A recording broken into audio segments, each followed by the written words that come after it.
Baik, bismillahirrahmanirrahim. Assalamualaikum warahmatullahi wabarakatuh. Baik, jumpa lagi ya bersama saya Pak Septian. Kita akan belajar lagi mengenai flora dan fauna dengan submateri hari ini yaitu persebaran flora dan fauna di dunia, in this world ya. Oke, nyata yang menyakitkan jauh lebih baik daripada fiksi yang menyenangkan ya. Oke, bersama Pak Septian, slow Wallace anti galau ya. Oke. Kita langsung saja ke materi. Sebelum itu kita let us pray together. Pray start.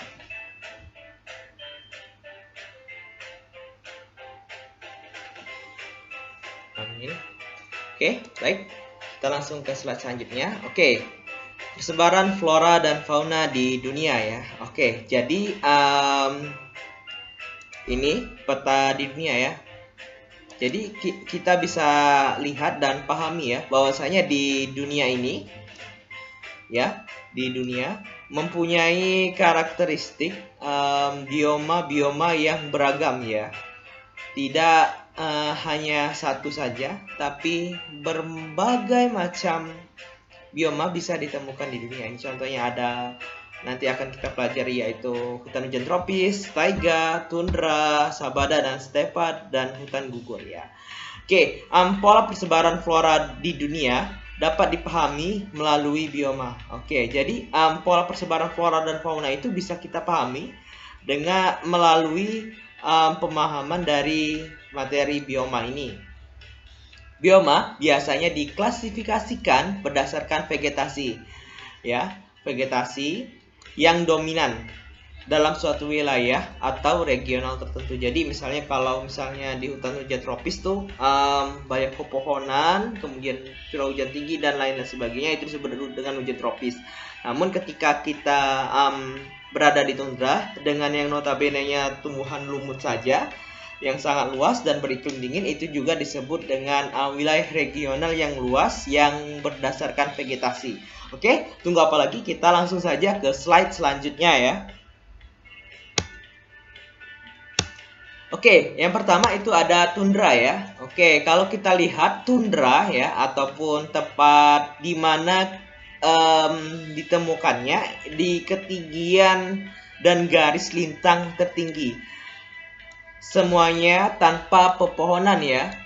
Komunitas ini terdiri dari lumut, rumput, dan semak-semak rendah. Oke, Pak, apa sih lintang tertinggi? Oke, lintang tertinggi. Kalau kita lihat di sini ya, ada garis lintang dan garis bujur. Kalau garis bujur dia berdasarkan pembagian waktu ya. Kalau garis lintang itu berdasarkan pembagian iklim ya. Oke, garis lintang tertinggi maksudnya itu angka derajat lintangnya yang tertinggi ya. Di sini angka 90. Nah, jadi tundra itu biasanya berada pada sebaran garis lintang 90 derajat ya, yang paling tinggi. Oke, flora faunanya apa aja nih? Ada banteng, kemudian ada domba gunung, kemudian ada serigala kutub, pinguin, kemudian ada beruang kutub ya. Oke, hal-hal yang sering kita temui lah di film-film es ya. Flora faunanya itu seperti yang ada di tampilan kalian. Oke, lanjut ke slide selanjutnya. Tadi sudah tundra, kita akan masuk ke taiga ya. Taiga ini kalau bahasa Jepang itu tiga ya.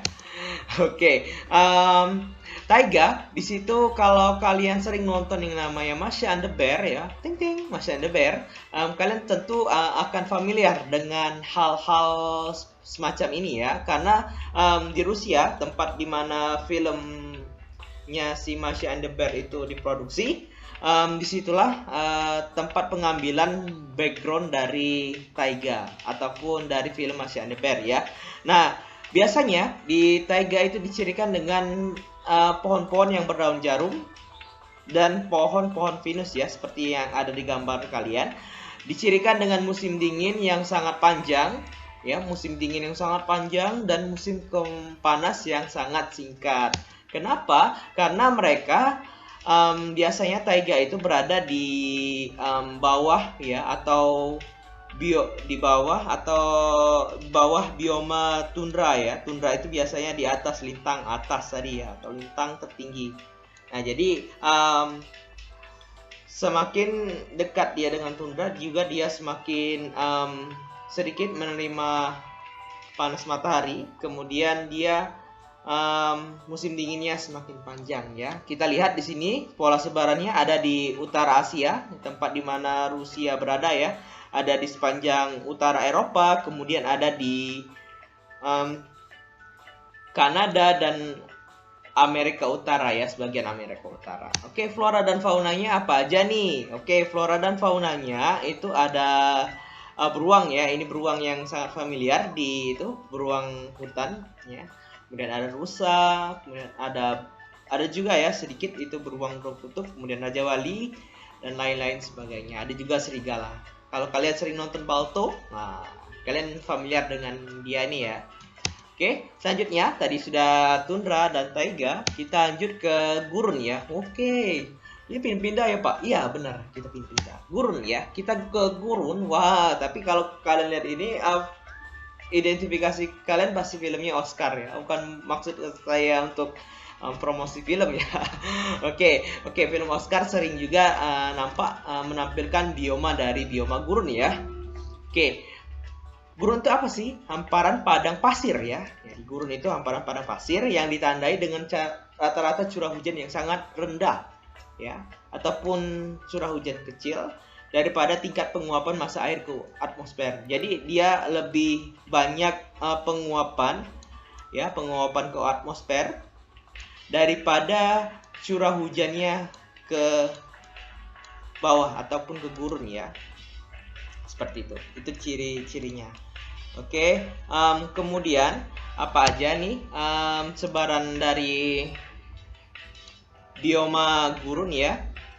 Di antaranya ada di sebagian Amerika Utara ya. Kalau kalian sebut ini Texas ya, Texas. Kemudian ini ada di Afrika bagian utara, sebagian tersebar juga di Timur Tengah, kemudian di Cina juga ada, kemudian di sebagian Afrika Utara, ada juga gurun di Australia ya. Kemudian ada di sebagian Argentina, kemudian di Amerika Selatan. Seperti itu. Apa aja nih bioma flora dan fauna dari gurun ya? Kalau kalian lihat bisa kalian identifikasi ya. Salah satunya ada onta ya. Onta ini sangat familiar. Kemudian ada kaktus dan pohon kurma. Oke, tadi sudah tundra, kemudian taiga, gurun, dan kita masuk ke ya, kemudian selanjutnya ada itu yang namanya bioma dari hutan hujan tropis ya, yang sering kita temui di Indonesia. Paling banyaknya bioma hutan hujan tropis ya.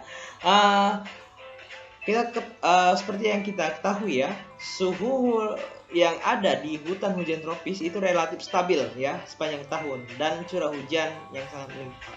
Kenapa? Karena rata-rata hutan hujan tropis itu tersebar di garis khatulistiwa ya, di mana Indonesia tepat berada di sana. Kemudian sebarannya itu ada di Indonesia, kemudian ada di Australia bagian utara, Indonesia, kemudian Papua bagian timur, Afrika Tengah, kemudian Amerika Tengah ya, Amerika Tengah, dan sebagian yang ada di Asia Tenggara ya. Oke, itu sebaran-sebarannya. Oke, flora faunanya apa aja nih? Oke, kalau kita lihat flora faunanya itu yang sering kita ketemu ya di tempat kebun binatang yang pada umumnya ada di Indonesia. Itu ada orangutan ya, ada harimau, ada gajah. Kemudian lanjut ada bunga rafflesia, kemudian bunga bangkai, dan bunga-bunga ataupun flora-flora yang cukup mumpuni ataupun terkenal ya di Indonesia. Oke ya, tadi sudah. Kemudian kita lanjutkan ke slide selanjutnya, yaitu sabana ya, bukan lagu yang sabana. Oke, itu lain lagi ya. Oke, sabana itu adalah padang rumput yang dipenuhi semak dan diselingi oleh beberapa jenis pohon ya. Ini semak-semaknya. Nah, ini ya, saya gambar, bisa coret ya. Kemudian diselingi dengan pohon-pohon ya. Nah, jadi kalau sabana itu padang rumput yang diselingi dengan pepohonan ya, seperti itu. biasanya flora dan fauna ataupun kalau kita lihat di peta ya, maaf, sebaran sabana itu biasanya berada pada Afrika bagian tengah, Afrika bagian selatan, sebagian di Amerika bagian selatan, ada di utaranya Australia, dan di selatan negara India ya, seperti itu. Oke, kita lanjutkan. Kemudian ini ya, kalau sabana biasanya raja dari sabana itu adalah singa ya, karena dia menguasai daerah tersebut. Oke, flora dan faunanya apa aja nih? Oke, floranya itu ada pohon palem dan akasia. Kemudian faunanya itu ada singa, lion ya, zebra, macan tutul, jerapah ya. Dan kalau kalian sering nonton film, nah, lupa saya judulnya. Ada juga yang mengangkat film yang di Afrika. Oke, lanjut kita sabana, kemudian kita ke stepa ya. Nah, stepa ini padang rumput baik. Kalau sabana tadi padang rumput yang diselingi dengan pepohonan ya. Tapi kalau stepa itu adik-adik beradiknya ya. Bisa dibilang stepa itu padang rumput saja dan tidak ditumbuhi pohon ataupun tanaman lain ya. Bisa dilihat di sini ya, padang rumput saja. Nah, sebarannya itu rata-rata ada di benua Asia di bagian tengah ya. Dan juga ada sebagian di Amerika Serikat ya. Oke, flora faunanya apa aja? Di antaranya ada harimau, kanguru, juga ada singa ya. Kurang lebih sama. Ini ya, flora dan faunanya dengan sabana tadi. Oke, kita lanjutkan ke hutan gugur tropis ya. Ini yang terakhir.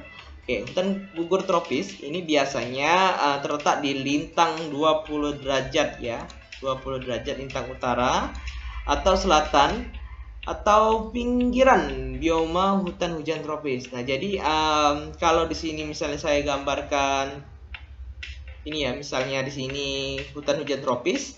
Nah, di sini hutan gugur tropis. Nah, dia di samping-sampingnya, di pinggir-pinggirannya ya, di sini. Lebih dari 2/3 pohon di hutan gugur tropis merupakan pohon yang menggugurkan daunnya. Jadi rata-rata 2/3 dari hutan gugur tropis ini, kenapa dia disebut tropis? Karena 2/3 dari seluruh pohon-pohon yang ada di hutan gugur tropis itu sering menggugurkan daunnya. Entah kenapa dia sering gugur ya. Padahal kalau pengen gugur itu di jalannya Allah ya, mati syahid. Oh ya, bercanda ya, maaf. Oke, itu ya hutan gugur tropis. Kemudian sebarannya di mana saja? Hutan gugur tropis cukup banyak ya, tersebar di belahan dunia.